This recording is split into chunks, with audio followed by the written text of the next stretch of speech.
প্রস্তুতি গ্রহণ করো, তৈরি হও, পাড়ায় পাড়ায় মহল্লায় মহল্লায় তাওহীদের দুর্গ গড়ে তোলো। এই হাটহাজারীর তামাল ছেলেরা, সেই চূড়ান্ত লড়াই কিন্তু এখনো বাকি আছে। বেইনসাফের বিরুদ্ধে, বৈষম্যের বিরুদ্ধে নিজেদেরকে প্রস্তুত করো। এ বিপ্লব ছিল হাজী শরীয়তুল্লাহর বিপ্লব, এ বিপ্লব ছিল কাসেম নানুতুবির বিপ্লব, এ বিপ্লব ছিল শাইখুল হিন্দের বিপ্লব, এ বিপ্লব ছিল হোসেন আহমদ মাদানির বিপ্লব, এ বিপ্লব ছিল শাব্বির আহমদ ওসমানের বিপ্লব, এ বিপ্লব ছিল জাফর আহমদ ওসমানের বিপ্লব, এ বিপ্লব ছিল শামসুল হক ফরিদপুরের বিপ্লব, এ বিপ্লব ছিল খতিবে আজমের বিপ্লব, এ বিপ্লব ছিল মুফতি ফয়জুল্লাহর বিপ্লব, এ বিপ্লব মুফতি ফয়জুল্লাহ রহমতুল্লাহ আলাইহির বিপ্লব, এ বিপ্লব ছিল শাইখুল হাদিস আল্লামা আজিজুল হকের বিপ্লব, এ বিপ্লব ছিল মুফতি আমিনী রহমতুল্লাহ আলাইহির বিপ্লব, এ বিপ্লব ছিল আল্লামা শাহ আহমদ শফির বিপ্লব, এ বিপ্লব ছিল কায়েদে মিল্লাত আল্লামা জুনায়েদ বাবু নগরীর বিপ্লব, এ বিপ্লব ছিল ইসলামের বিপ্লব, এ বিপ্লব ছিল আগামী দিনে এই জমিনে পূর্ণাঙ্গ ইসলামী বিপ্লব তৈরি করার বিপ্লব। হে যুবক, মনে রাখো, তোমার এই যৌবন চিরদিন থাকবে না। হে তরুণ, তুমি মনে রাখো, তোমার এই জীবন অমর নয়, তোমার জন্য মৃত্যু নির্ধারিত। নির্ধারিত সময়ে তোমাকে মরতে হবে। তুমি সিদ্ধান্ত গ্রহণ করো, মৃত্যুর সময়ে ভীরু কাপুরুষের মতো জালিমের সামনে মাথা মতো করে মরবে, না বীর পুরুষের মতো আল্লাহর দ্বীনের ঝান্ডা সমুন্নত করে শাহাদাতের মৃত্যুকে আলিঙ্গন করবে। যদি তুমি শাহাদাতের মৃত্যুর জন্য নিজেকে প্রস্তুত করতে পারো, তুমি যদি আল্লাহর দ্বীনের গৌরব রক্ষা করার জন্য মৃত্যুকে আলিঙ্গন করতে প্রস্তুত থাকো, শুধু মৃত্যু নয়, সমস্ত জালিম তোমাকে দেখে পালিয়ে যেতে বাধ্য হবে ইনশাআল্লাহ। আপনাদের এই মাহফিলে আমার আজকের এই আগমন, এটা দীর্ঘ এক চড়াই উতরায় পাড়ি দেওয়া সংগ্রামের একটা পর্ব। আমাদের মনে পড়ে ওই সময়ের কথা, যখন আমাদেরকে আমাদের এই প্রাণের মিলন মেলায় আসতে বাধা দেওয়া হয়েছে। সকল রাষ্ট্রযন্ত্রকে আমাদের বিরুদ্ধে ব্যবহার করা হয়েছে। আমাদের ভাইদের হৃদয়কে চূর্ণ বিচূর্ণ করা হয়েছে। আমাদের রাহবার শহীদ ইসলাম আল্লামা জুনায়েদ বাবু নগরী রহমতুল্লাহ আলাইহির চোখ থেকে অশ্রু ঝরেছে। এই সব ঘটনার সাক্ষী এই মাটি এবং মানুষ, এবং সেই সব দুঃখজনক পর্বগুলো সমাপ্তির পর আজকে আল্লাহ পাক রব্বুল আলামিন নির্বিঘ্নে আল্লাহর দ্বীনের কথা মন খুলে আলোচনা করবার পরিবেশ আমাদের জন্য সৃষ্টি করে দিয়েছেন। যারা আমাদের পথে অন্তরায় হয়েছিল, যারা আমাদের উপর আল্লাহর দ্বীনের কথা সত্যভাবে স্পষ্ট ভাষায় উচ্চারণ করার অপরাধে আমাদের বিরুদ্ধে রুষ্ট হয়েছিল, যারা তাদের নেতা নেত্রীদেরকে খুশি করার জন্য আল্লাহর দ্বীনের পথে আল্লাহর কোরআনের কথা বলবার ক্ষেত্রে বাধা হয়ে দাঁড়িয়েছিল, তারাও ভেসে গেছে, তাদের নেতা নেত্রীরাও ভেসে গেছে। আল্লাহর কোরআন টিকে আছে, আল্লাহর কোরআনের পথে ওলামায়ে কেরাম অটল এবং অবিচল আছেন এবং থাকবেন ইনশাআল্লাহ। এজন্য আল্লাহ পাক রব্বুল আলামিনের দরবারে দ্বিতীয়বারের মতো কালিমাতুশ শুকরের হাদিয়া পেশ করি। আল্লাহুম্মা লাকাল হামদু ওয়া লাকাশ শুকর। মুহতারাম হাজিরিন, আল আমিন সংস্থার এই ঐতিহ্যবাহী মাহফিলে অনেক স্মৃতি আপনাদেরও আছে, আমাদেরও রয়েছে। একসময় এই মাহফিলের জন্য শাইখুল ইসলাম আল্লামা শাহ আহমদ শফি রাহিমাহুল্লাহ নিজে তিনি এই মাহফিলের দাওয়াত দিতেন এবং গুরুত্বের সাথে নির্দেশ প্রদান করতেন। এক বছর আগে থেকেই বলে দিতেন, আগামী বছর অত তারিখে এই মাহফিল তোমাকে আসতে হবে। আমরা শাইখুল ইসলামের নির্দেশ নিয়ে বাড়ি ফিরতাম, আবার এক বছরের জন্য অপেক্ষার প্রহর গুনতাম। এক বছর পরে মাহফিলে আসার চেয়েও শাইখুল ইসলামের নির্দেশ পালনটাই ছিল আমাদের জন্য বেশি সৌভাগ্যের বিষয়। এরপরে শহীদ ইসলাম কায়েদে মিল্লাতে ইসলামিয়া আল্লামা জুনায়েদ বাবুনগরী রাহিমাহুল্লাহ, তিনি নির্দেশ দিলেন এখানে আসতে। আমরা আসার চেষ্টা করলাম, আমাদের পথে অন্তরায় হয়ে দাঁড়ালো জালিম অত্যাচারী শাসক গোষ্ঠী। আমরা আল্লাহর কাছে ফরিয়াদ দিলাম। আমি জানি না আপনাদের সেই দৃশ্যগুলো মনে আছে কিনা, কিন্তু বিভিন্ন মিডিয়ার মাধ্যমে আমি এখানে উপস্থিত না থাকলেও আল্লামা জুনায়েদ বাবুনগরী রহমতুল্লাহ আলাইহির সেই আকুতি, সেই ফরিয়াদের কথা আমার চোখেও ভাসে, আমার কানেও স্পষ্ট এখনো সেই আওয়াজ শুনতে পাই। আল্লাহ পাক রব্বুল আলামিন এই সকল মহান বুজুর্গদের ফরিয়াদ এবং তাদের হৃদয়ের আকুতিকে আল্লাহ ব্যর্থ হতে দেননি। একটু একটু করে পুঞ্জীভূত এই অভিশাপ, পুঞ্জীভূত এই ক্ষোভ, পুঞ্জীভূত এই ফরিয়াদ, পুঞ্জীভূত এই আহাজারিগুলো আল্লাহ পাকের দরবারে জমা হয়েছে। এগুলো জমা বাঁধতে বাঁধতে তারপর একসঙ্গে 5ই আগস্ট অভিশাপ হিসেবে অত্যাচারীর মসনদকে, অত্যাচারীর অস্তিত্বকে আল্লাহর জমিন থেকে বিলুপ্ত করে দিয়েছে। ফাতাবিরু ইয়া উলিল আবসার, সকলে শিক্ষা গ্রহণ করো। ভবিষ্যতে যারা জুলুম, অন্যায়, অবিচার, আল্লাহর কোরআনের পথে বাধা বিঘ্ন সৃষ্টি করবার পায়তারা করবে, তোমাদেরকে আমি বলবো তোমরাও এখান থেকে শিক্ষা গ্রহণ করো। আমরা যারা হকের পথে চলবার প্রত্যয় করেছি, আমরা যারা কোরআনের কথা বলবার সিদ্ধান্ত নিয়েছি, আমরা যারা হকের ঝান্ডা সমুন্নত করবার জন্য জীবনকে সঁপে দিয়েছি, মনে রেখো আমাদের এ পথে পরাজয়ের কোনো সুযোগ নাই। আমাদের এই রাস্তায়, আমাদের এই অভিযানে পরাজয় বলতে কোনো শব্দ নাই। আমাদের এই পথে দুটোই শব্দ, ইম্মা শাহাদা ওয়া ইম্মাল ফাতাহ। হয় আমরা বিজয় নিয়ে গাজী হয়ে বাড়িতে ফিরবো, না হয় শাহাদাতের রক্ত দিয়ে আমরা বিজয়ের ভিত রচনা করে যাব।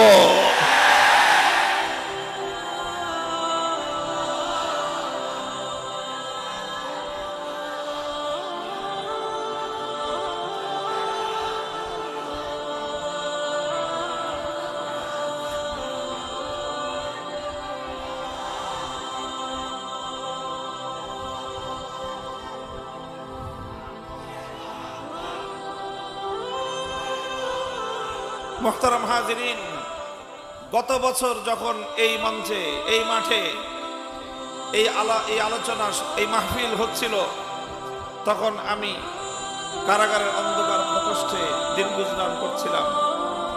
সেই দিন রাতেই যখন আপনারা এখানে মাহফিল করছিলেন, আমাদের ভাইয়েরা আপনাদের সামনে দিনের আলোচনাগুলো করছিলেন, আর প্রসঙ্গক্রমে কেউ কেউ আমাদের কথাগুলো তারা তুলে ধরছিলেন আপনাদের সামনে।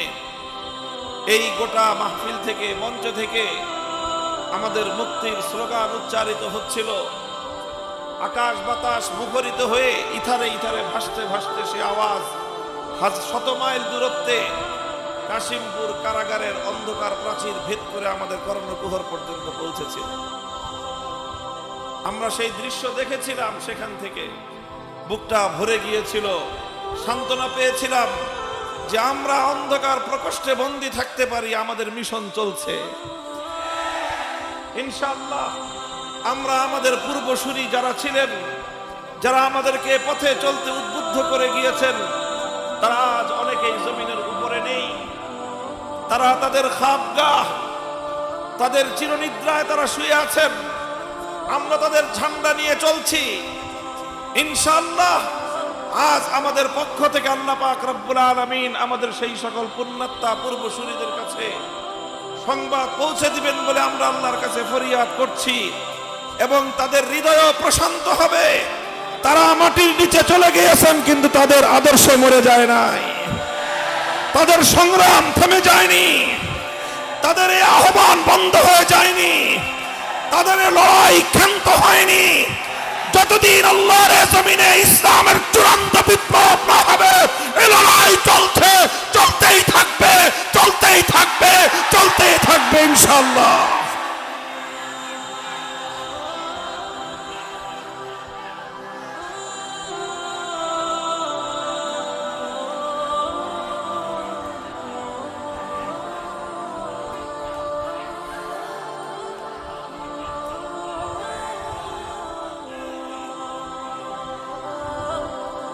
মুহতারাম হাজিরিন, দীর্ঘ আলোচনা করার অবকাশ নেই। কুরআনে পাকের সূরাতুল বাকারা 159 নম্বর আয়াতখানা আমি আপনাদের সম্মুখে তেলাওয়াত করেছি। কেন আমরা এত ভয় ভীতি সত্ত্বেও, এত বাধা বিঘ্ন সত্ত্বেও বারবার সত্যের কথাগুলো অনেক তিক্ত মনে হলেও কিছু মানুষের কাছে আমরা কেন এই কথাগুলো উচ্চারণ করি? কেন এই কথাগুলো আমাদেরকে কোন জিনিস বাধ্য করে? সংক্ষিপ্ত পরিসরে দু একটি কথা বলবো এই বিষয়ের উপর। আল্লাহ বলছেন, ইন্নাল্লাযীনা ইয়াকতুমুনা মা আনজালনা মিনাল বায়্যিনাতি ওয়াল হুদা মিন বা'দি মা বায়্যানাহু লিন-নাসি ফিল কিতাব উলাইকা ইয়ালআনুহুমুল্লাহু ওয়া ইয়ালআনুহুমুল লাঈনুন। যারা আল্লাহর পক্ষ থেকে হেদায়েতের আয়াতগুলো নাজিল হওয়ার পর আল্লাহর পক্ষ থেকে মানব জাতির সামনে হেদায়েতের কথা, হক এবং হক্কানিয়তের কথাগুলো নাজিল করে দেওয়ার পরেও, আল্লাহর পক্ষ থেকে সেগুলো বর্ণনা করে দেওয়ার পরেও যে সকল মানুষেরা আল্লাহর সেই দ্বীনে হকের কথাগুলো গোপন করবে, মানুষের কাছে প্রকাশ করবে না, মানুষের কাছে তারা হকের দাওয়াতগুলো তুলে ধরবে না, আল্লাহ তাদের সম্পর্কে অত্যন্ত কঠোর হুঁশিয়ার বাণী উচ্চারণ করেছেন। বলেছেন, উলাইকা ইয়ালআনুহুমুল্লাহ, তাদের উপর আল্লাহর অভিশাপ, ওয়া ইয়ালআনুহুমুল লাঈনুন, শুধু আল্লাহর অভিশাপ নয়, বরং সকল নবী, সকল ফেরেশতা এবং সমস্ত মুমিন বান্দাদের অভিশাপ তাদের উপরে। কাজেই আল্লাহর দ্বীনে হকের যেই কথাগুলো, সত্যের যেই কথাগুলো বলা প্রয়োজন হবে যখন, তখন সেই কথাগুলো বলতেই হবে। সেই কথাগুলো তিক্ত মনে হতে পারে কারো কাছে। আমাদের আরবিতে প্রবাদ সুপ্রসিদ্ধ রয়েছে, কুলিল হাক্কা ওয়ালাউ কানা মুররান, সত্য সবসময় মিষ্টি লাগে না। হকের কথা সবার কাছে ভালো লাগে না। হকের কথায় কারো অ্যালার্জির, চুলকানির উপদ্রব তৈরি হতে পারে। হকের কথায় কারো কানের মধ্যে চুলকানি লাগতে পারে। হকের কথা গিলতে কারো কাছে তিক্ত মনে হতে পারে। কিন্তু চিরন্তন বাণী হলো এই, যদি কারো চুলকানির উপদ্রব হয় সে তার চুলকানির উপশম করবে। কারো কাছে হকের কথা গিলতে যদি তিক্ত মনে হয় সে তার রোগের চিকিৎসা করবে। হকের কথা তাদের জন্য স্তব্ধ হয়ে যাবে না। এটাকে স্তব্ধ করে দেওয়া যাবে না। হকের কথাগুলো অবশ্যই বলতে হবে। হক এবং হক্কানিয়তের কথা, দ্বীনে হকের কথা, এই কথার মধ্যে কিছু কথা রয়েছে এমন যেই কথাগুলো সময়ে সময়ে অনেক বড় বড় শক্তিশালী মানুষের বিপক্ষে যায়, অনেক বড় বড় কর্তৃপক্ষের বিপক্ষে যায়, এমনকি অনেক সময় অনেক শাসক গোষ্ঠীর বিপক্ষে যায়, রাষ্ট্রশক্তির বিপক্ষে যায়। হকের ধর্মই এমন যে হক যখন পথ চলে তখন ধনী আর গরিবের মধ্যে ভেদাভেদ করে পথ চলে না। হক যখন পথ চলে শাসক আর শাসিতের মধ্যে ব্যবধান করে চলে না। হক যখন পথ চলে ধনী আর গরিবের মধ্যে কোনো পার্থক্য করে না। হক যখন পথ চলে শক্তিশালী আর দুর্বলের মাঝে কোনো পার্থক্য রচনা করে না। হক তার আপন গতিতে চলতে থাকে। কখনো এটা জালেমের কাছে তিক্ত মনে হয়, হক তার আপন গতিতে চলতে থাকে। কখনো ধনীর কাছে এটা অসুন্দর লাগে, হক তার আপন গতিতে চলতে থাকে। কখনো শাসক গোষ্ঠীর কাছে এটা তিক্ত মনে হয়, হক তার আপন গতিতে চলতে থাকে। কখনো জালেমের কাছে এটা অপ্রিয় মনে হয়। যত জালেমের কাছে অপ্রিয় মনে হোক না কেন, শাসক গোষ্ঠীর কাছে যত অপ্রিয় মনে হোক না কেন, ধনীর কাছে এটা যতই তিক্ত মনে হোক না কেন, হকের কথাকে তার আপন গতিতে কিয়ামত পর্যন্ত অব্যাহত রাখা, এটাই হলো হকের ঝান্ডাবাহী উলামায়ে উম্মতের জিম্মাদারি। এটা উলামায়ে কেরামের ফরজে মানসবি, ওয়াজিবুল উলামা। বায়ানুল হাক্কি ইনদা সুলতানিন জাইর, সত্যের কথাগুলো সকল শক্তিশালী বিপক্ষের শক্তিশালী বিপক্ষবাদী শক্তির বিপক্ষে হলেও সত্য কথাগুলো, হকের কথাগুলো, আল্লাহর দ্বীনের কথাগুলোকে স্পষ্ট ভাষায় বলে যাওয়া, এটা হলো উলামায়ে উম্মতের সবচেয়ে বড় ফরজে মানসাবি, সবচেয়ে বড় জিম্মাদারি, সবচেয়ে বড় দায়িত্ব। মিষ্টি সুন্নতের কথা সবাই বলতে পারে, সুন্দর সুন্দর যেখানে কোনো বিরোধের কথা নাই সেই কথাগুলো বলার মাধ্যমেই উলামায়ে উম্মতের জিম্মাদারি সমাপ্ত হয় না, বরং উলামায়ে কেরামকে যেরকম ঐক্যমতপূর্ণ কথাগুলো জাতির সামনে তুলে ধরা তাদের দায়িত্ব, ঠিক তদ্রূপ যেই কথাগুলোর মধ্যে বিরোধ রয়েছে সেই বিরোধপূর্ণ বিষয়গুলোতেও হক এবং হক্কানিয়তের কথা স্পষ্ট ভাষায় মানুষের সামনে তুলে ধরা, এটা হলো উলামায়ে উম্মতের ঐতিহাসিক জিম্মাদারি। এই জিম্মাদারি আদায়ের ক্ষেত্রে আমি আপনাদের কাছে 4টি কথা বলবো পয়েন্ট আকারে। প্রথম কথা হলো, হকের কথা বলার ক্ষেত্রে কিছু আদাব রয়েছে। এই ক্ষেত্রে 2টি আদব অত্যন্ত গুরুত্বপূর্ণ লক্ষ্য রাখতে হবে। হকের কথা বলতে গেলে 2 ধরনের বিপদ আসতে পারে, বাধা আসতে পারে, সেই বাধা 2টির কথা মনে রাখতে হবে। 2টি আদব বলবো এবং 2টি বাধা বিপত্তির কথা বলবো, সংক্ষিপ্ত আলোচনা। হকের কথা বলতে গেলে প্রথমে যে আদব 2টি লক্ষ্য রাখতে হয় সেটা হলো উলামায়ে কেরাম, বিশেষ করে নবীন উলামায়ে কেরাম যারা আছেন লক্ষ্য করে শুনবেন। হকের কথা, দ্বীনের কথা বলতে গেলে সর্বপ্রথম লক্ষ্য রাখতে হবে যে দ্বীনের এই কথাটা বলার প্রয়োজন আছে কিনা। এই কথাটা এই মানুষের সামনে, এই অডিয়েন্সের সামনে, এই শ্রোতা মণ্ডলীর সামনে বলার কোনো প্রয়োজন এই মুহূর্তে আছে কিনা, এটা লক্ষ্য রাখতে হয়।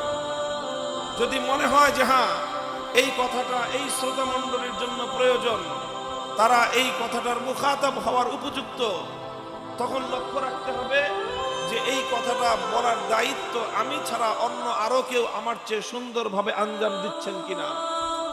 যদি অন্য কেউ আমার চেয়ে আরো সুন্দরভাবে এই কথাটা মানুষকে পৌঁছে দিচ্ছেন, তাহলে সেই ক্ষেত্রে অযথা কোনো কথা বলার দায়িত্ব নিজে কাঁধে তুলে নেওয়াটা, এটা ওয়াজ এবং নসিহত করার যে উসুল রয়েছে ইসলামী শরীয়তে, সেই উসুলের খেলাফ। কাজে এই জন্য অনেক সময় তরুণ প্রজন্ম অনেক বড় বড় কথা আমরা বলে থাকি, অথচ সেই কথাগুলো বলার জন্য আমাদের মুরব্বীরা রয়েছেন, সেই কথাগুলো বলার জন্য আমাদের উস্তাদরা রয়েছেন, সেই কথাগুলো বলার জন্য আমাদের দায়িত্বশীলরা রয়েছেন। আমরা সেই দায়িত্বশীলদের দায়িত্ব নিজেদের কাঁধে তুলে নেই এবং এর দ্বারা অনেক বিপত্তি তৈরি হয়।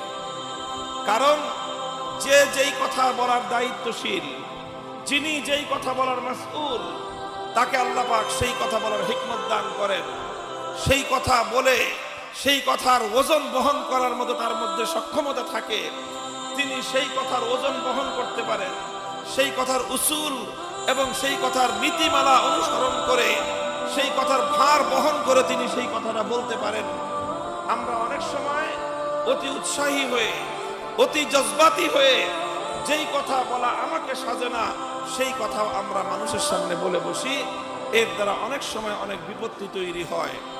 তরুণ উলামায়ে কেরাম যারা আছেন, নবীন আলেমদের জন্য এটা বিশেষভাবে লক্ষণীয়। শরীয়তের কথা, দাওয়াতের কথা, তাবলীগের কথা, হকের কথা বলার ক্ষেত্রে এটা গুরুত্বপূর্ণ একটা মূলনীতি, এটা আমাদেরকে লক্ষ্য রাখতে হবে। 2 নম্বর মূলনীতি হলো আদাব, হলো হকের কথা বলার ক্ষেত্রে, ন্যায়ের কথা এবং ইনসাফের কথা বলার ক্ষেত্রে, জুলুমের বিরুদ্ধে, শাসকের বিরুদ্ধে কথা বলার ক্ষেত্রে লক্ষ্য রাখতে হবে যে সেই কথা বলার পর যেই পরিবেশ এবং যেই পরিস্থিতি তৈরি হতে পারে, সেটার ধকল সামাল দেওয়ার মতো আপনার মধ্যে ইস্তেতাদ এবং কুদরত আছে কিনা। অনেক সময় আমরা অনেকে উৎসাহী হয়ে, জজবাতি হয়ে এমন অনেক কথা বলে বসি, এরপর যখন চাপ আসে তখন আমরা চাপের সামনে নতি স্বীকার করে বাতিলের সঙ্গে অন্ধকারে তখন আমরা আপোষের পথে চলে যাই। খুব খেয়াল রাখতে হবে, আপনি কেন সেই কথা বলতে গেলেন যেই কথার প্রেক্ষিতে চাপ আসার পরে আপনি হকের উপর অবিচল থাকতে পারবেন না।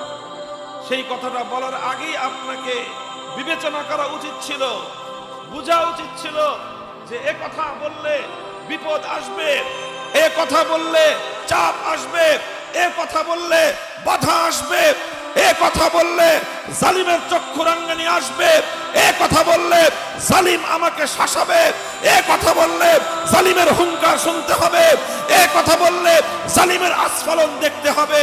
তখন আমি জালিমের আস্ফালনের সামনে মাঠ ছেড়ে পালিয়ে যাব না, তখন আমি জালিমের আস্ফালনের সামনে মাথা নত করব না।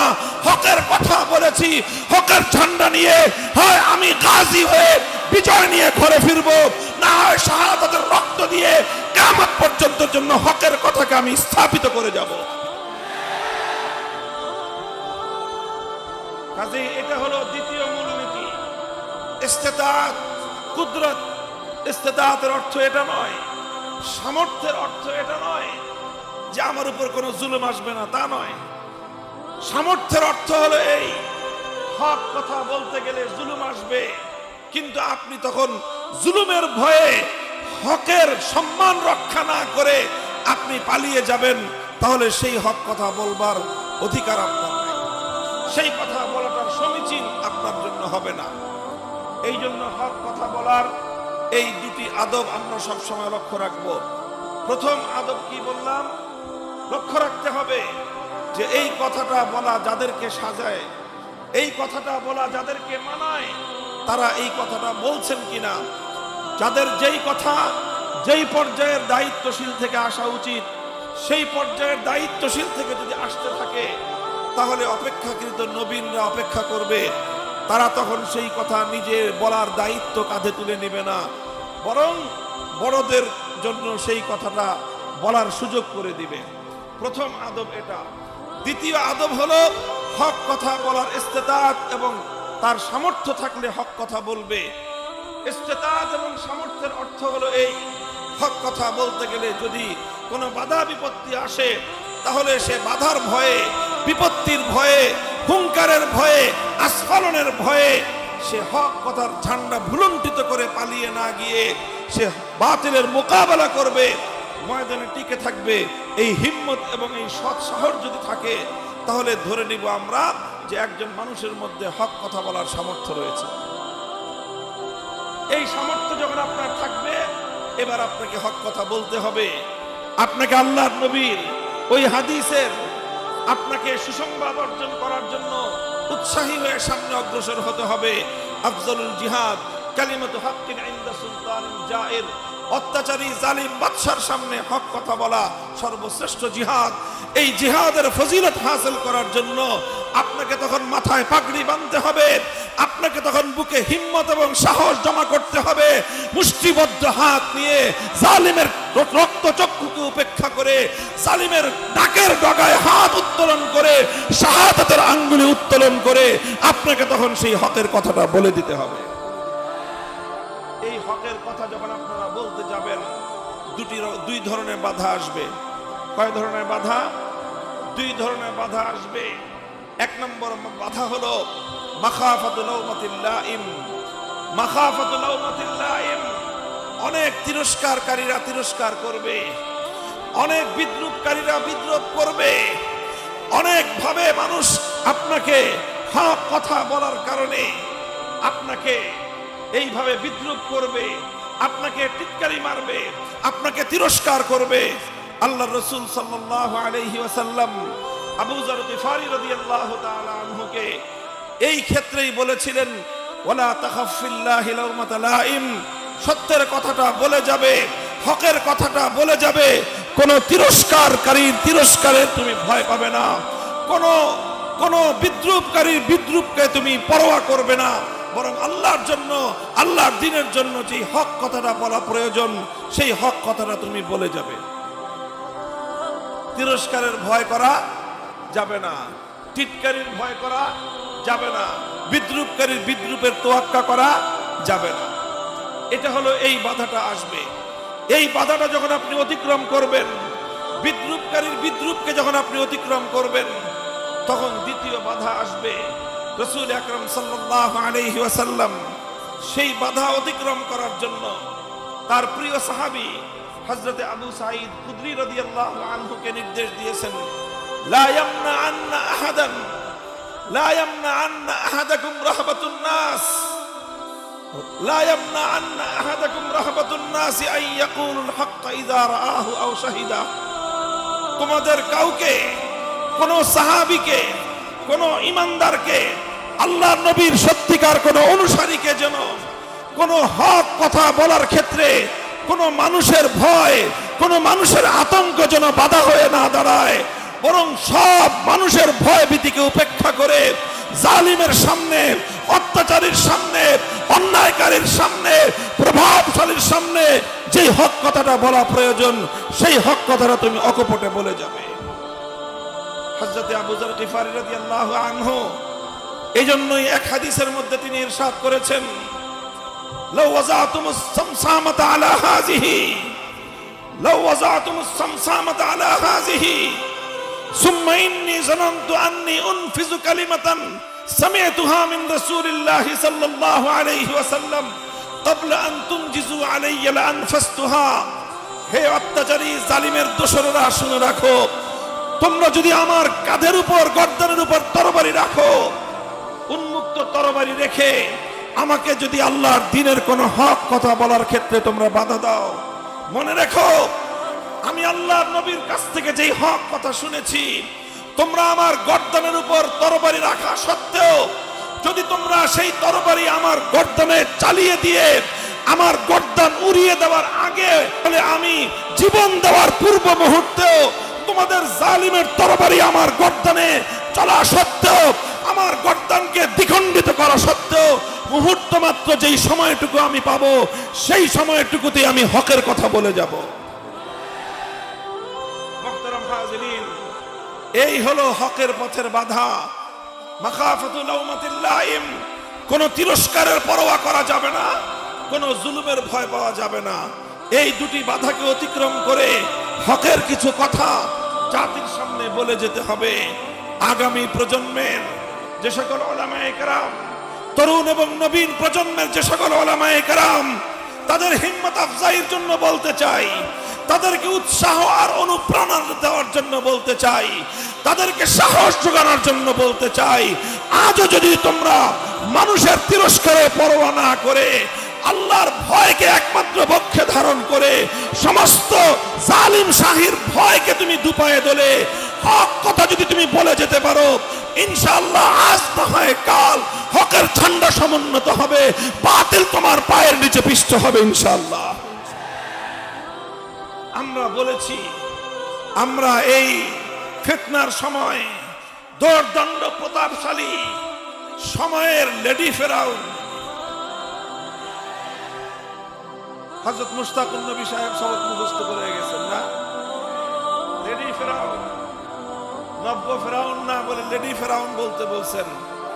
আমি তো বলি শুধু লেডি ফেরাউন না, একটা নমরুদ, একটা ফেরাউন, আরেকটা কারুন, আরেকটা আব্দুল্লাহ ইবনে উবাই রাইসুল মুনাফিকিন, চারটাকে এক গ্লাসে গোলালে একটা শেখ হাসিনা হয়।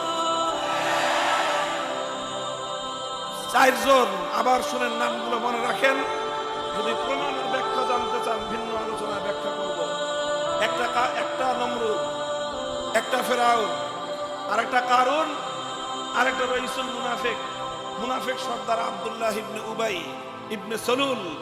এই চারজনকে এক গ্লাসে গোলাইলে তাহলে একটা কি হয়? একটা লেডি ফেরাউন তৈরি হয়। এই লেডি ফেরাউন, তার সাথে আমাদের একটাই প্রসঙ্গ দাঁড়িয়েছিল, বড় কোনো প্রসঙ্গ না।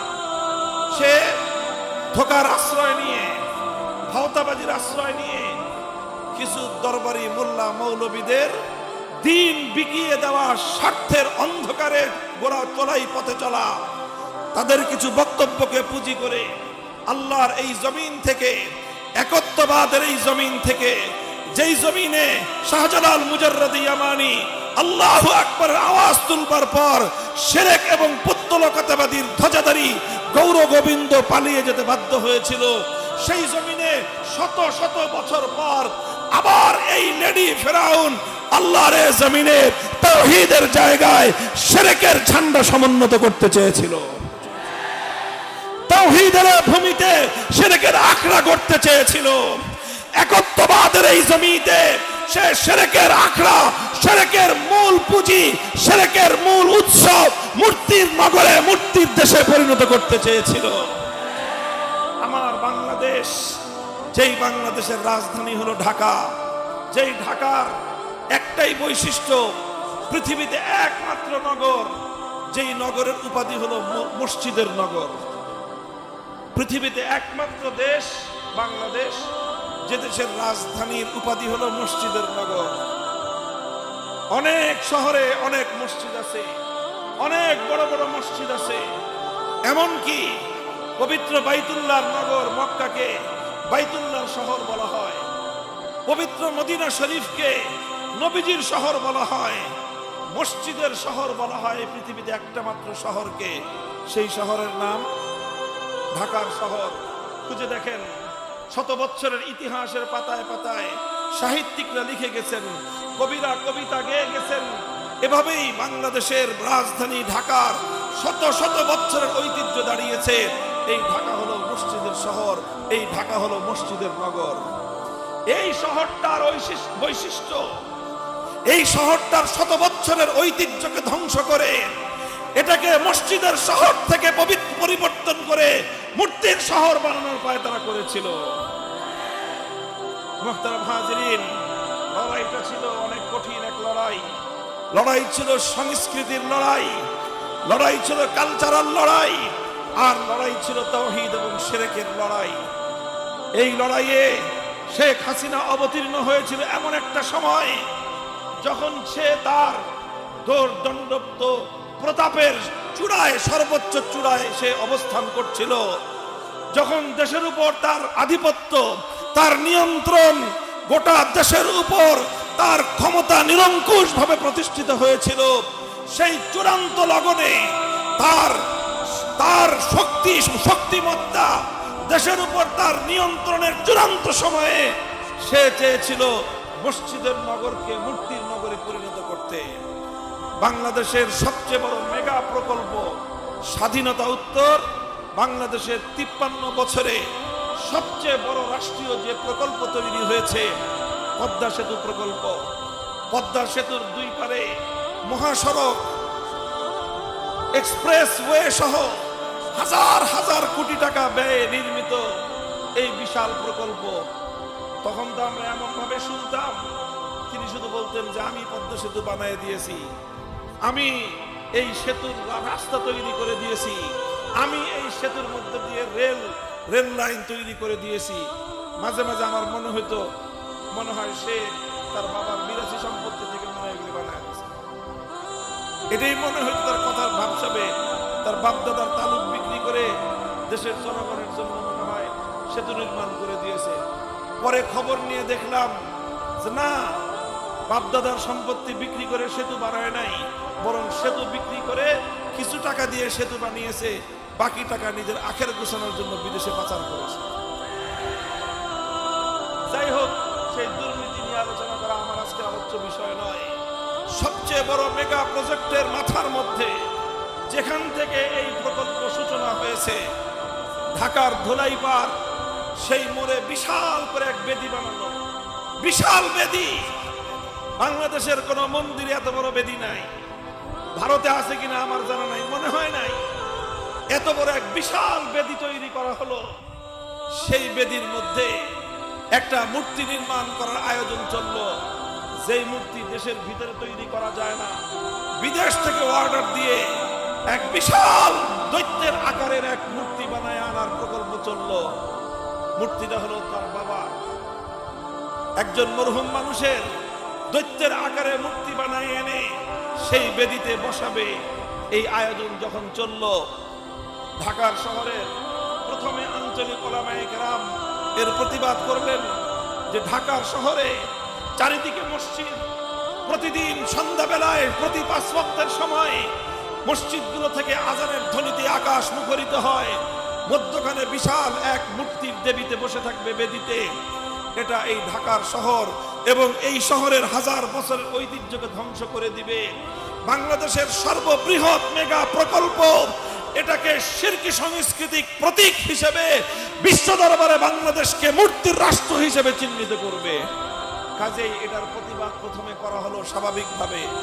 ছোট মানুষরা, সাধারণ মানুষরা যখন প্রতিবাদ শুরু করলো, কিছুদিন পর তাদের উপর এমন চাপ প্রয়োগ করা হলো, সাধারণ মসজিদের ইমাম মুসল্লিরা শুরু করেছিলেন এই ধরনের প্রতিবাদ। চাপের ঠেলায় কেউ আর এলাকায় থাকতে পারে না। মসজিদের ইমাম সাহেবরা মসজিদে নামাজ পড়াতে পারে না, রাত দিন তাদেরকে দৌড়ায় বেড়াতে হয়, এখান থেকে ওখানে ফেরারি জীবন যাপন করতে হলো। তখন বিষয়টা স্থানীয় পর্যায় থেকে জাতীয় পর্যায়ে আসলো। আমরা বললাম, এই পবিত্র মুসলমানদের মাটিতে, এ দেশে 97% মুসলমানদের কৃষ্টি কালচার, তাদের ঐতিহ্যের উপর আঘাতকারী কোন মূর্তি সংস্কৃতি বাস্তবায়ন হতে দেওয়া হবে না। আমরা ঘোষণা দিলাম। আমাদের এই ঘোষণায় তিনি বেজায় ক্ষিপ্ত হলেন, রাগান্বিত হলেন, ক্ষুব্ধ হলেন। কিছু দরবারি মোল্লা তৈরি করলেন, যারা মূর্তি আর ভাস্কর্যের মধ্যে পার্থক্য তৈরি করার চেষ্টা করলো, যারা তিমসাল এবং সূরতের মধ্যে পার্থক্য তৈরি করার মাধ্যমে আল্লাহর কোরআনের বিকৃত ব্যাখ্যা দিয়ে 1400 বছরের 4 মাযহাবের সমস্ত মুফাসসিরিন, সমস্ত ফুকাহায়ে কেরামের মতামতকে উপেক্ষা করে মন গড়া বিকৃত ব্যাখ্যার মাধ্যমে শেখ হাসিনার স্বৈরাচারী মূর্তি পূজার সংস্কৃতিকে বৈধতা দেওয়ার চেষ্টা করলেন। আমি উলামায়ে কেরামকে বলবো, ওই সময়ে কারা কারা এই কাজগুলো করেছিল, সেই সকল চিহ্নিত কোরআন বিকৃতিকারীদেরকে জাতির সামনে নতুন করে পরিচয় করিয়ে দেওয়া দরকার। এটা ভয়ঙ্কর বিষয়। একজন স্বৈরাচারীকে খুশি করতে গিয়ে, একজন মূর্তি স্থাপনকারীর মন জোগাতে গিয়ে আল্লাহর কোরআনকে তারা বিকৃত করেছিল। একজন স্বৈরাচারীর মনোতুষ্টির জন্য ইসলামের 1400 বছরের অবিকৃত বিধানের মধ্যে তারা বিকৃতি সাধন করেছিল। এই অপরাধীদের কোনো ক্ষমা নাই, এদের ক্ষমা হতে পারে না। এদেরকে ক্ষমা করলে কিয়ামত পর্যন্ত আল্লাহর দ্বীন হেফাজত করা যাবে না।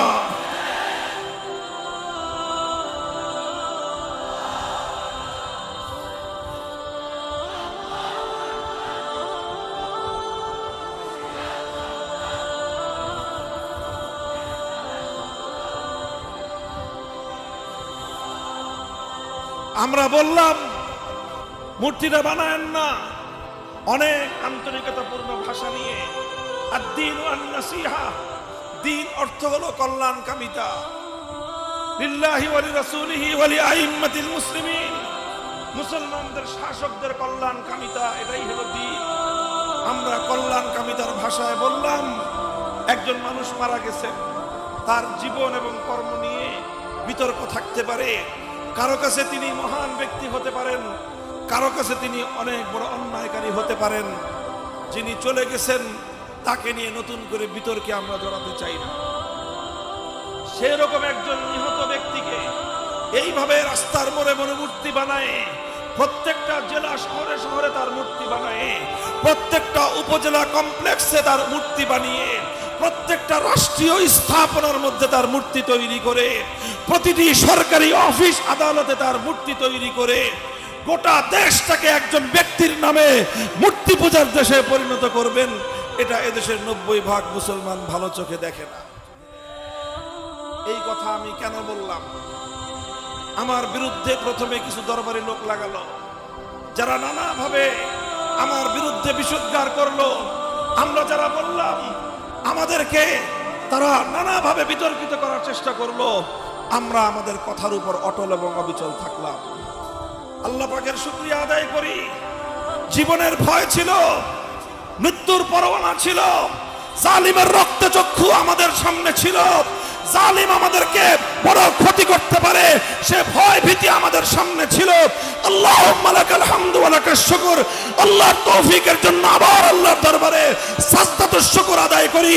সেদিন আমরা হকের ঝান্ডা সমুন্নত রেখেছিলাম, সেদিন আমরা তাওহীদের ঝান্ডা নিয়ে আমরা মাথা উঁচু করে দাঁড়িয়েছিলাম, সেদিন আমরা জালিমের রক্তচক্ষুর সামনে মাথা নত করি নাই। আমরা এক মুহূর্তের জন্য মূর্তি সংস্কৃতি বাংলাদেশে প্রতিষ্ঠার এই ষড়যন্ত্রকে আমরা সমর্থন দেই নাই।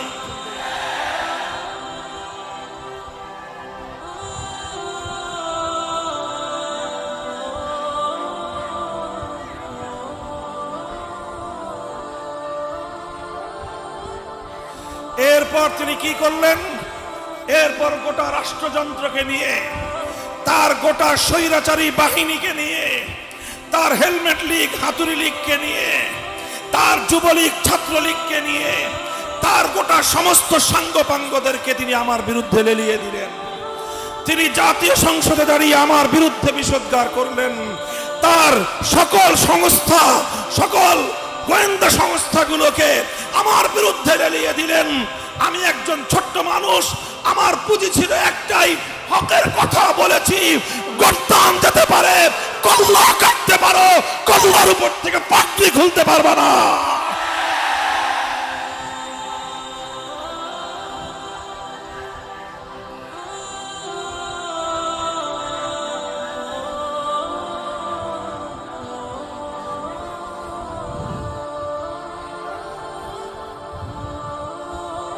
আলহামদুলিল্লাহ। হে তরুণ প্রজন্মের আলেম সমাজ, বাংলার তরুণ সমাজ, ছাত্র জনতা, ইতিহাস বলছি তোমাদেরকে অনুপ্রাণিত করবার জন্য। 1000 বছরের আগের ইতিহাস বললে তোমরা মনে করবে সেগুলো ওই যুগে সম্ভব ছিল, এই যুগে সম্ভব নয়।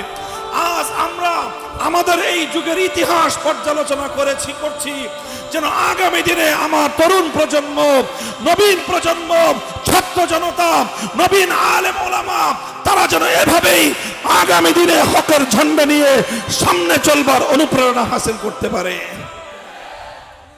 আমরা যখন এভাবে মাথা নত করলাম না, অনেকে মাথা নত করলেন, তারা নিরাপত্তার রাস্তায় চললেন। আমরা নিজেদের জীবনের নিরাপত্তার চেয়েও আল্লাহর দ্বীনের গৌরবকে প্রাধান্য দিলাম। আমরা নিজেদের জীবনের নিরাপত্তার চেয়ে আল্লাহর দ্বীনের সম্মানকে প্রাধান্য দিলাম। আমরা মনে করলাম এক ব্যক্তি যদি আমাদের জীবন বিপন্ন হয়, আমার জীবনের বিনিময়ে যদি আল্লাহর দ্বীনের গৌরব সংরক্ষিত হয়, তাহলে শুধু আমি একা নয়, আমার মতো হাজার লক্ষ যুবকের রক্তের বিনিময়ে আল্লাহর দ্বীন যদি গৌরবান্বিত হয়, তাহলে আমার জীবন সার্থক হয়ে যাবে।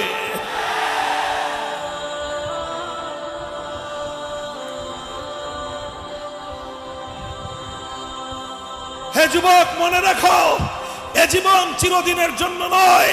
হে যুবক, মনে রাখো, তোমার এ যৌবন চিরদিন থাকবে না। হে তরুণ, তুমি মনে রাখো, তোমার এ জীবন অমর নয়। তোমার জন্য মৃত্যু নির্ধারিত, নির্ধারিত সময়ে তোমাকে মরতে হবে। তুমি সিদ্ধান্ত গ্রহণ করো, মৃত্যুর সময়ে ভীরু কাপুরুষের মতো জালিমের সামনে মাথা নত করে মরবে, না বীর পুরুষের মতো আল্লাহর দ্বীনের ঝান্ডা সমুন্নত করে শাহাদাতের মৃত্যুকে আলিঙ্গন করবে।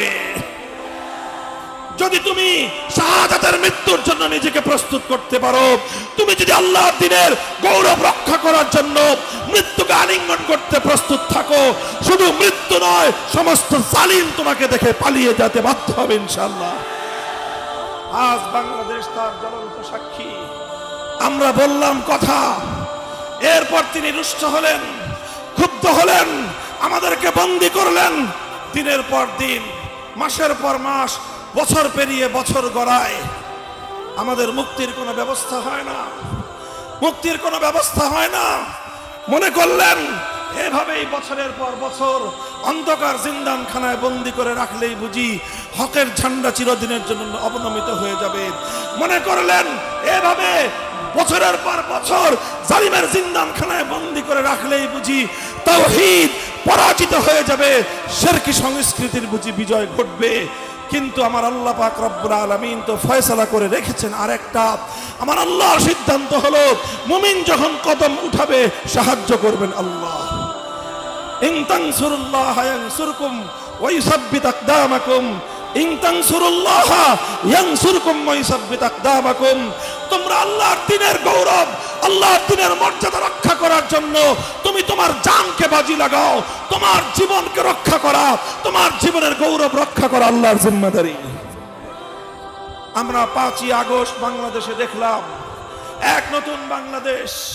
5ই আগস্ট বাংলাদেশ দেখলাম জুলুমের বিরুদ্ধে পুঞ্জীভূত ক্ষোভের অবিস্মরণীয় এক বহিঃপ্রকাশ।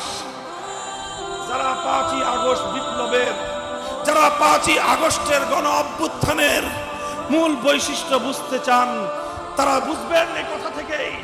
5ই আগস্টের বিপ্লবের একটা আইকন ছিল, বিপ্লবের একটা সিম্পটম ছিল, বিপ্লবের একটা প্রতীক ছিল। সেই প্রতীকটা টেকনাফ থেকে তেতুলিয়ায় অভিন্নভাবে কাউকে বলে দিতে হয় নাই। বাংলার তরুণ সমাজ ঐক্যবদ্ধভাবে সারা বাংলাদেশ থেকে মুসলমানদের জনপদে নির্মিত অবৈধ সকল মূর্তিগুলো ভেঙে গুড়িয়ে দিয়েছে। বিস্ময়কর এক বিষয়, এভাবে মুসলমানদের জনপদে নির্মিত অবৈধ মূর্তিগুলো ভেঙেছে, কিন্তু কোন সংখ্যালঘু হিন্দুদের মন্দিরের একটা মূর্তির একটা পায়ের নখও ভাঙে নাই। কি চমৎকার ভারসাম্যপূর্ণ ছিল এই বিপ্লব, কি চমৎকার ভারসাম্যপূর্ণ ছিল এই বিপ্লব, কি চমৎকার ছিল তাওহীদের বিপ্লব, কি চমৎকার ছিল শিরকের বিরুদ্ধে মুসলমানদের অবিস্মরণীয় এই জাগরণ। টেকনাফ থেকে তেতুলিয়ায় বিপ্লবকামীদের এই অভূতপূর্ব ঐক্য 1000 বছর পর্যন্ত বাংলাদেশের জাতীয় গৌরবের ইতিহাসে সোনার অক্ষরে লিখে রাখতে হবে। মুহতারাম হাজরিন, 5ই আগস্ট দুপুর বেলা আমি যখন জোহরের নামাজের তাহরিমা বাদ আল্লাহু আকবার বলবো, মসজিদে ইকামত চলতেছে, ইকামতের সালাহ হয়ে গেছে, ওই সময় আমার মোবাইলে রিংটোন বেজে উঠলো। আর 2-3 সেকেন্ড কথা বলার সময় আছে। গুরুত্বপূর্ণ ফোন দেখে আমি রিসিভ করলাম। বলল তাড়াতাড়ি সেনা, আপনারা এই ক্যান্টনমেন্টে আসেন, সেনা প্রধান কথা বলবে, পরামর্শ করবে। আমি বললাম নামাজে দাঁড়াইতেছি, নামাজের পর, এর আগে সেনা প্রধানের কাছেই হোক, কথা কওয়ার টাইম নেই আমাদের। নামাজ পড়লাম, নামাজের পরে আবার ফোন আসলো, লম্বা ইতিহাস।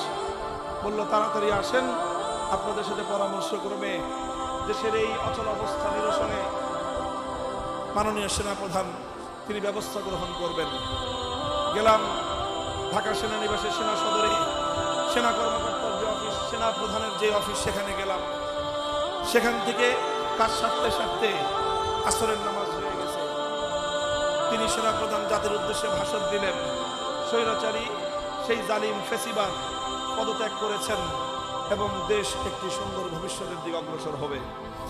আমরা রওনা করলাম সেনা সদরের অফিস থেকে বঙ্গভবনের উদ্দেশ্যে।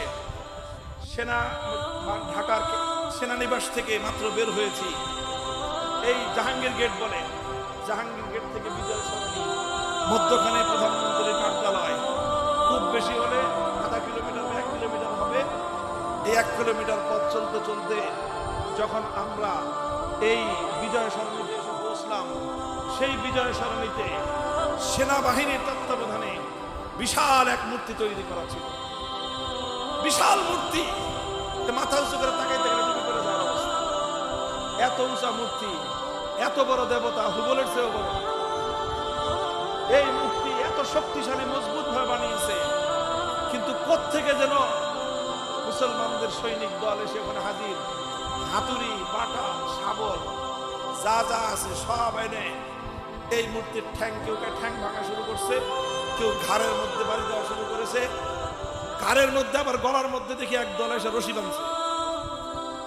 আশ্চর্যজনিত হয়ে গেলাম যে সেনা প্রধানের অফিস থেকে বের হয়ে 2 কিলোমিটার রাস্তা আমরা এই বিজয় সরণি পর্যন্ত এসে পৌঁছতে পারলাম না। এই সকল মানুষগুলো কোত্থেকে আসলো? মনে হয় যে আল্লাহর পক্ষ থেকে, আসমান থেকে ফেরেশতা নাযিল হয়ে আসছে। ফেরেশতা ছিল না, কিন্তু এদের কার্যকলাপ ফেরেশতার মধ্যেই ছিল। এরা ওই কাজই করেছে যে কাজ আল্লাহ ফেরেশতারা এসে করে। এইভাবে ভাঙতেছে মূর্তি। কিছুক্ষণ পরে দেখলাম মোটা রশি নিয়ে আসছে, চিকন রশি দিয়ে গলায় পেঁচায় মানায় নাই, এত বড় দেবতা এই দেবতার গলায় আল্লাহ রশি বানায় না, ইয়া মোটা রশি বানায় নিয়ে আসছে।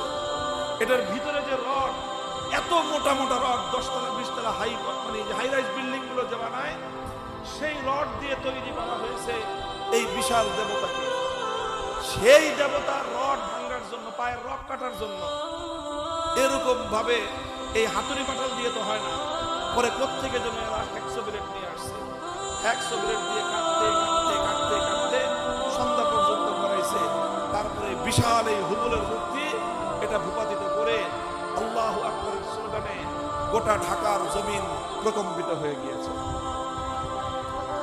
এইভাবে মাগরিবের আগেই সারা বাংলাদেশের টেকনাফ থেকে তেতুলিয়া পর্যন্ত মুসলিম জনপদ জাতীয় সম্পদে নির্মিত অবৈধ এই মূর্তিগুলোকে অপসারণ করে এদেশের মানুষ 5ই আগস্টের বিপ্লবের বার্তা পৌঁছে দিয়েছে। এই বিপ্লব হলো তাওহীদের বিপ্লব। এই বিপ্লব ছিল আল্লাহু আকবারের বিপ্লব। এই বিপ্লব হয়েছিল রাজপথে, স্লোগানে স্লোগানে, উত্তাল রাজপথে। আজানের ওয়াক্ত হলে আল্লাহু আকবার আজানের ধ্বনি দিয়ে স্কুল কলেজ ইউনিভার্সিটি মাদ্রাসার ছাত্ররা সকল ভেদাভেদ ভুলে গিয়ে একজন ইমাম, শত শত হাজার হাজার ছাত্ররা পিচ ঢালা পথকে জায়নামাজ বানিয়ে সেজদায় লুটিয়ে পড়ে ফরিয়াদের হাত উত্তোলন করে আল্লাহর দরবারে সাহায্য চাওয়ার পর আল্লাহর পক্ষ থেকে আগত সাহায্যের মাধ্যমে অর্জিত হওয়া বিপ্লব। সুতরাং এই বিপ্লবকে অন্যদিকে কেউ ডাইভার্ট করার চেষ্টা করবেন না। এই বিপ্লব ছিল শিরক এবং তাওহীদের মধ্যে পার্থক্য তৈরিকারী বিপ্লব। এই বিপ্লব ছিল হক এবং বাতিলের মধ্যকার পার্থক্য রচনাকারী বিপ্লব।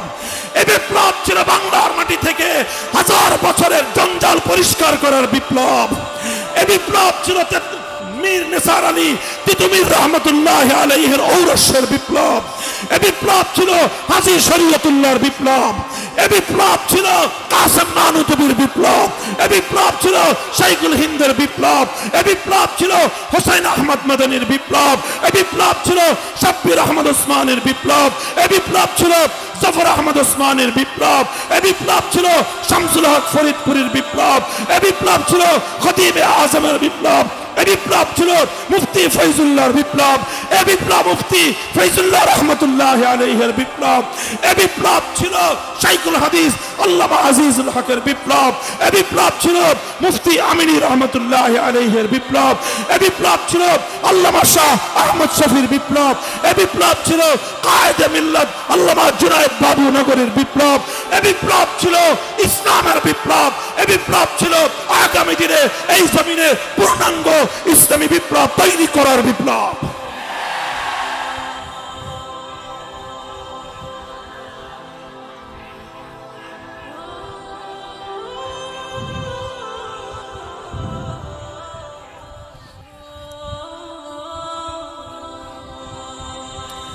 বার্তাটা পরিষ্কার বুঝবেন। এদেশের তরুণ প্রজন্মের নারী নক্ষত্র বুঝবার চেষ্টা করবেন। এদেশের আগামী প্রজন্মের মানসিকতা, সেন্টিমেন্টকে বুঝবার চেষ্টা করবেন। তারা আল্লাহর দ্বীনের সঙ্গে কোন ধরনের ভাওতাবাজি বরদাস্ত করবে না। আমরা স্পষ্ট ভাষায় বলতে চাই, যেই মূর্তি সংস্কৃতি বাংলার মাটি থেকে উৎখাত হয়েছে, এই সংস্কৃতি যেন আর কেউ আমদানি করবার পায় তারা না করে। এটা ছিল ভাস্কর্যের নামে মূর্তি তৈরি করার বিরুদ্ধে এক গণবিপ্লব। এই মূর্তি শেখ মুজিবুর রহমান সাহেবের মূর্তি না অন্য কার মূর্তি, কোন ব্যক্তির বিষয় এটা ছিল না। কাজেই এটা যদি বঙ্গবন্ধুর মূর্তি হলে যেরকম আমরা এর বিরুদ্ধে, জিয়াউর রহমান সাহেবের মূর্তিও যদি তৈরি করা হয় আমরা সেটারও বিরুদ্ধে। মনে রাখবেন, আমাদের বিপ্লবের বার্তা পরিষ্কার।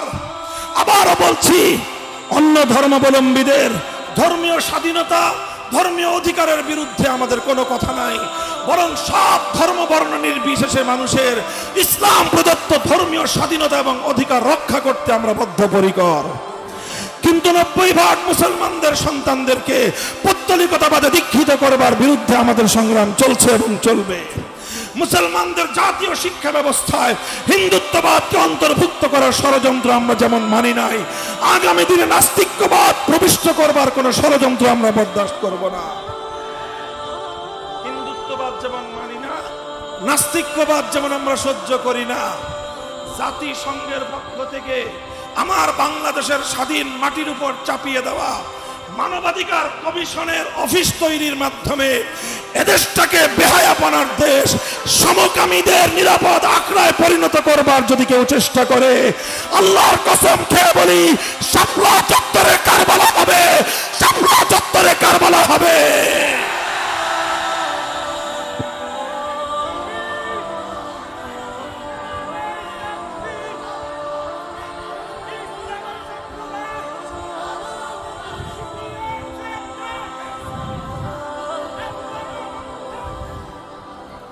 প্রস্তুত থাকবেন তো ইনশাআল্লাহ? এদেশের তরুণ যুবকরা ইনশাআল্লাহ তারা যেভাবে জেগে উঠতে শুরু করেছে, ইনশাআল্লাহ ইসলামের চূড়ান্ত বিপ্লব ছাড়া যাত্রা ক্ষান্ত হবে না। চূড়ান্ত বিপ্লব হবে ইসলামের বিপ্লব। সেই বিপ্লবের ঘোষণা হবে লা ইলাহা ইল্লাল্লাহ। সে বিপ্লবের রূপকার হবে মুহাম্মদুর রাসূলুল্লাহ। সে বিপ্লবের ঠিকানা হবে দিল্লি, ওয়াশিংটন, মস্কোর পিকিং নয়, সে দিল্লির ঠিকানা হবে সোনার মদিনা। এই হাটহাজারীর দামাল ছেলেরা, সেই চূড়ান্ত লড়াই কিন্তু এখনো বাকি আছে। প্রস্তুতি গ্রহণ করো, তৈরি হও, পাড়ায় পাড়ায়, মহল্লায় মহল্লায় তাওহীদের দুর্গ গড়ে তোলো।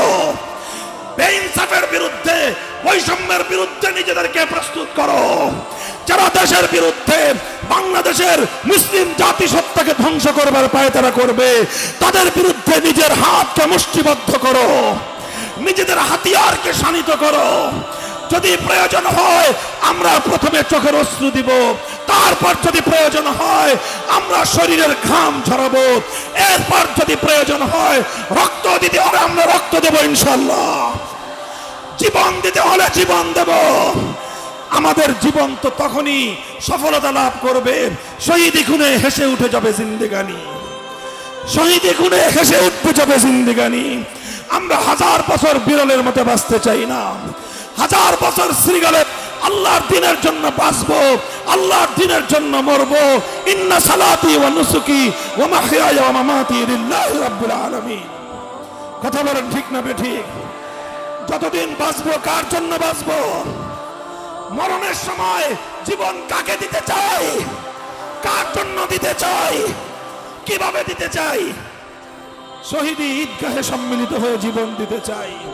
মনে রেখো, যারা জীবন দিতে চায় তাদেরকে মারা যায় না, যারা মরতে চায় তাদেরকে মারা যায় না। কয়জন মারবা? 1632 জন মেরেছ, মানুষ মরা শেষ হয় নাই। তোমার সমস্ত গুন্ডা বাহিনী নিয়ে তুমি দেশ ছেড়ে পালিয়ে যেতে বাধ্য হয়েছ, কারণ এদেশের তরুণ প্রজন্ম শপথ করেছিল আমরা মরে যাব কিন্তু আর জুলুমকে সহ্য করব না। ইনশাআল্লাহ এর পরের বিপ্লব হবে, এদেশের তরুণ প্রজন্ম একটা শপথ নিয়ে মাঠে নামবেন, বাঁচবো তো ইসলামের জন্য বাঁচবো, মরবো তো ইসলামের জন্যই মরবো। সেদিনই হবে ইনশাআল্লাহ এ বাংলা চূড়ান্ত ইসলামী বিপ্লব সাধিত হবে। প্রস্তুত থাকবেন, সেজন্য জীবন দেওয়ার জন্য প্রস্তুত থাকবেন, রক্ত দেওয়ার জন্য প্রস্তুত থাকবেন। দেশ বিরোধী, ইসলাম বিরোধী যে কোনো ষড়যন্ত্রের মোকাবেলায়, যে কোনো ত্যাগ আর কোরবানি স্বীকার করার জন্য কারা কারা প্রস্তুত থাকবেন, কারা প্রস্তুত থাকবেন? আল্লাহ পাক কবুল করুন, তৌফিক দান করুন। আমার জন্য দোয়া করবেন, কথাগুলো যেন আমার দিলের হয়, আমার মুখের যেন এই কথাগুলো না হয় শুধু। নাসরুম মিনাল্লাহি ওয়া ফাতহুন করিব ওয়া আখিরু দাওয়ানা আলহামদুলিল্লাহি রাব্বিল আলামিন। আসসালামু আলাইকুম ওয়া রাহমাতুল্লাহ।